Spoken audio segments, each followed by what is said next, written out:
નમસ્કાર મિત્રો, આજનો આ એપિસોડનો વિષય છે, શું તમારે રાજકારણમાં પડવું છે? આમ તો પડવું અને વાગવું એ એકબીજાના સમાનાર્થી શબ્દો જ છે લગભગ. એટલે કે જો તમારી સામાજિક કે અસામાજિક પ્રતિષ્ઠાઓ હોય તો તમે રાજકારણમાં જરૂરથી પડી શકો. પરંતુ આજના આ યુગમાં આ સિવાય ઘણી બધી લાયકાતો તમને રાજકારણમાં લાભ કરાવે. જેમ કે અસત્ય બોલવું, બોલીને ફરી જવું, તમારી આજુબાજુની વસ્તીમાં, વિસ્તારમાં તમને લોકો સારી રીતે કે ખરાબ રીતે ઓળખતા હોય. આ ઉપરાંત કુંડલીમાં પણ એ પ્રકારના ગ્રહોનું સામ્ય હોય તો તમે જરૂરથી રાજકારણમાં પડી શકો. પણ અહીંયા રાજકારણમાં પડી જવાય એટલું જરૂરી નથી. આ ઉપરાંત રાજકારણમાં પડેલો દરેક વ્યક્તિ ઘણી બધી મહત્વાકાંક્ષા સાથે જ આ ક્ષેત્રમાં આવ્યો હોય છે. કોર્પોરેટર થયાને લાગે કે હું ધારાસભ્ય થઉં, ધારાસભ્યને લાગે કે હું ભાઈ પ્રધાન થઉં, અને પ્રધાનોને એમ થાય કે હું મુખ્યમંત્રી થઉં.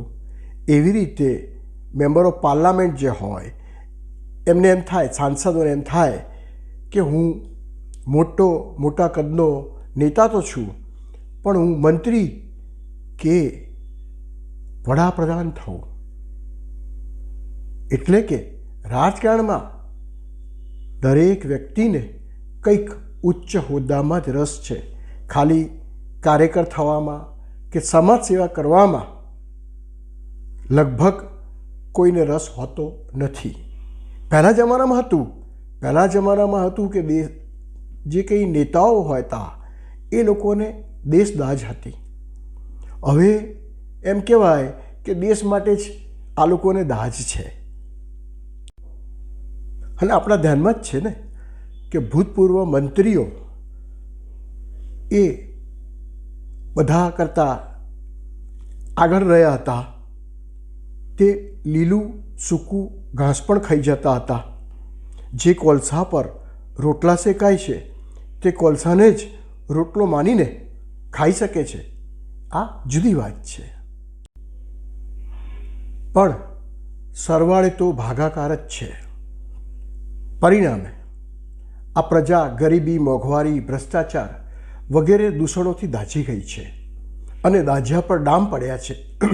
તેના પર લગાવવાનો મલમ પણ જીએસટી અને અન્ય કરવેરાઓને લીધે મોંઘું થઈ ગયો છે.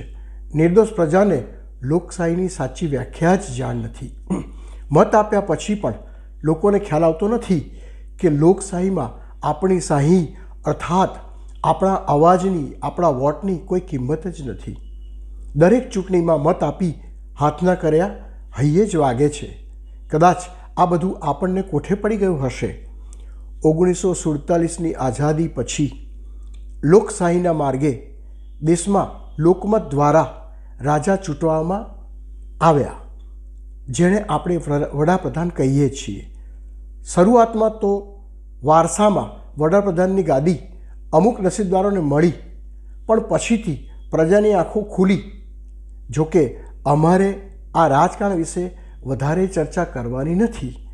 ચર્ચા એ વાતની કરવાની છે કે રાજકારણમાં કોણ પડે, કોણ ટકે અને કોણ ઉપર જાય.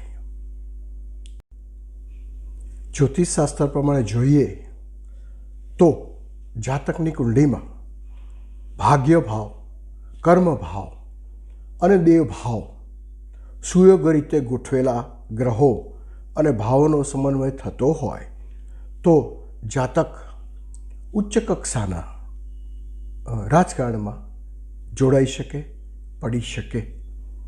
શાસ્ત્રોક્ત રીતે જોઈએ તો કુંડલીમાં 10મો ભાવ એ કુંડલીનું મધ્યબિંદુ કહેવાય, જેને વેસ્ટર્ન એસ્ટ્રોલોજીમાં મિડ હેવન કહેવાય છે, જે કર્મભાવ, જાતક કેવું કર્મ કરશે તેનો નિર્દેશ 10મા ભાવથી થાય છે. પણ આ બધું જ નસીબ કે ભાગ્યને આધીન હોય છે. કુંડલીનો 9મ ભાવ એ ભાગ્યભાવ દર્શાવે છે. ભાગ્યભાવનો સ્વામી ભાગ્યેશથી કર્મભાવનો સ્વામી કર્મેશ 10મે હોય, અથવા તો કર્મેશથી ભાગ્ય 10મેશ હોય, તેમજ લગ્નેશથી સાથે પણ એ સંબંધિત હોય તો જાતક ઉચ્ચ પ્રકારનું રાજકારણમાં સત્તા હાંસલ કરી શકે, મોટા પ્રધાન કે વડાપ્રધાન થઈ શકે. આ પ્રમાણેનું ગ્રહોનું સામ્ય અમે પ્રધાનો કે વડાપ્રધાનની કુંડલીમાં જોયા છે. આ ઉપરાંત જન્મલગ્નથી કે ચંદ્રલગ્નથી શનિ કેન્દ્રમાં એટલે કે 1, 4, 7, 10 ભાવમાં હોવો જોઈએ. સત્તાવાન જાતકોની કુંડલીમાં કેન્દ્રનો શનિ પોતાના પ્રતિસ્પર્ધીને મહાત કરવાનું કાર્ય કરે છે. કારણ આપણા બંધારણમાં વિરોધ પક્ષનું મહત્ત્વ છે. શનિ કેન્દ્રમાં અને ખાસ તો ચોથે પડ્યો હોય તો તે જાતકના પેટનું પાણી માપી શકાતું નથી, સોનોગ્રાફીમાં પણ નહીં. જાતકની ભેદી ચાલની કોઈને ગંધ સુદ્ધા ના આવવા દે. અને રાજકારણમાં સત્તા હાંસિલ કરવા જૂઠ, પ્રપંચ, તર્ક, તરકટ, ગુપ્તતા, રણનીતિ વગેરેમાં આવડત એ જરૂરી લાયકાત ગણાય, જેનો સ્પોન્સર શનિ જ છે. હવે આપણે આ વિષયે ઉદાહરણ કુંડળીઓ જોઈએ. અહીંયા જુદા જુદા ભારતના વડાપ્રધાનોની કુંડળીઓની આપણે વાત કરીશું. આ સૌથી પહેલી કુંડળી કર્ક લગ્નની છે. આપણા અભૂતપૂર્વ વડાપ્રધાનની છે. તેમાં કર્મભાવનો સ્વામી મંગળ સૂર્યની સિંહ રાશિમાં બેઠો છે. ભાગ્યેશ ગુરુ લાભ ભાવમાં વૃષભ રાશિમાં અને શુક્રના ઘરમાં રહ્યો છે. સત્તાનો કારક સૂર્ય પૂર્ણ દ્રષ્ટિથી લાભ ભાવ અને તેમાં બેઠેલા ગુરુ પર દ્રષ્ટિ કરે છે. કર્મેશ મંગળથી ભાગ્યેશ ગુરુ 10મે બેઠો છે. આ સંયોગને લીધે જાતકને વડાપ્રધાનની ગાદી મળી. વધુમાં 5મ ભાવમાં સૂર્ય સાહસ અને પરાક્રમના 3જા ભાવનો સ્વામી બુધ સાથે બેઠો છે. બુદ્ધિપૂર્વકનું સાહસ કરાવે. 5મ ભાવ ઈચ્છાપૂર્તિનો અને સત્તા અંગેની તડપ દર્શાવે છે. કારણ મંગળના ઘરમાં એ બેઠો છે. વળી મંગળ સાથે સૂર્યનો પરિવર્તન યોગ પણ થાય છે. લગ્નભાવમાં શનિ બેઠો છે કેન્દ્રમાં. આ કુંડલી આપણા અભૂતપૂર્વ વડાપ્રધાન શ્રીમતી ઇન્દિરા ગાંધીની છે. હવે આ કુંડલી જોઈએ. વૃશ્ચિક લગ્નની આ કુંડલી વડાપ્રધાન શ્રી નરેન્દ્ર મોદીની છે. કર્મેશ સૂર્ય 10મા ભાવમાં બેઠો છે. ભાગ્યેશ ચંદ્ર લગ્ન ભાવમાં લગ્નેશ મંગળ સાથે યુતિ સંબંધમાં છે. ભાગ્યેશ ચંદ્રથી 10મે સૂર્ય 10મા ભાવે થયો. આ યોગે જાતકને વડાપ્રધાનનું સ્થાન અને ગૌરવ અપાવ્યું. વધુમાં લાભ ભાવમાં બેઠેલો વક્રી બુધ જાતકને વિશેષ બુદ્ધિમત્તા, ચતુરાઈ અને હોશિયારી આપે છે. કૂટનીતિ આ કારણે છે. આ બુધ અષ્ટમેશ પણ હોવાથી વિષયના ઊંડાણ સુધી જઈ ખણખોદ યાની રિસર્ચ કરી શકે છે. બુધની પૂર્ણ દ્રષ્ટિ 5મ ભાવ પર છે. આથી જાતકની બુદ્ધિમત્તા અકલ્પનીય હોય અને તેનો ક્યાસ કાઢી ના શકાય. 10મ ભાવ પર ગુરુની દ્રષ્ટિ જાતકને આસ્તિક, સદાચારી, આદર્શ અને જ્ઞાન સમૃદ્ધ બનાવે છે. લગ્નેશ મંગળ લગ્ન ભાવમાં ચંદ્ર સાથે હોવાથી જાતક વાણી, વિચાર અને વર્તનથી દ્રઢ હોય.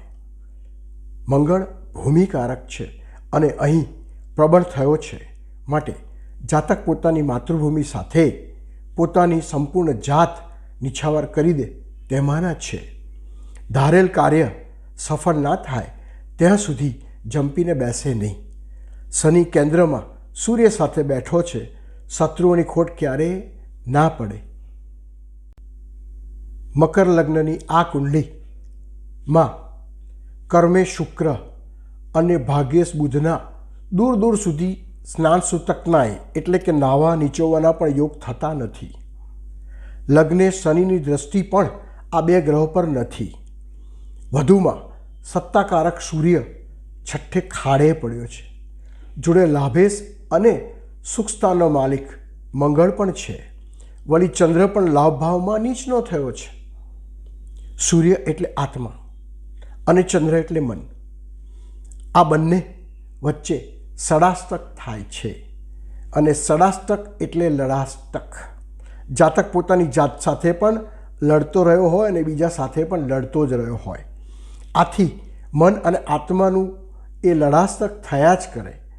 ચંદ્ર પણ નીચનો છે.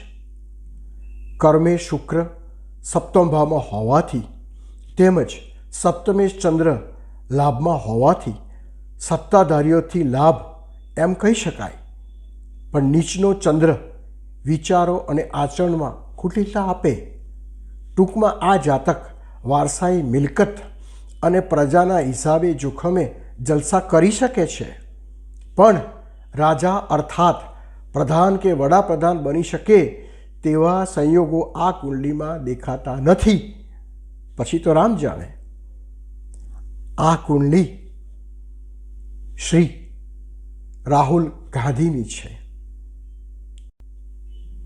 તો મિત્રો, આ હતો આજનો વાર્તાલાપ. જો આપણને આ વાર્તાલાપ પસંદ આવ્યો હોય તો જરૂરથી લાઈક કરજો. આભાર.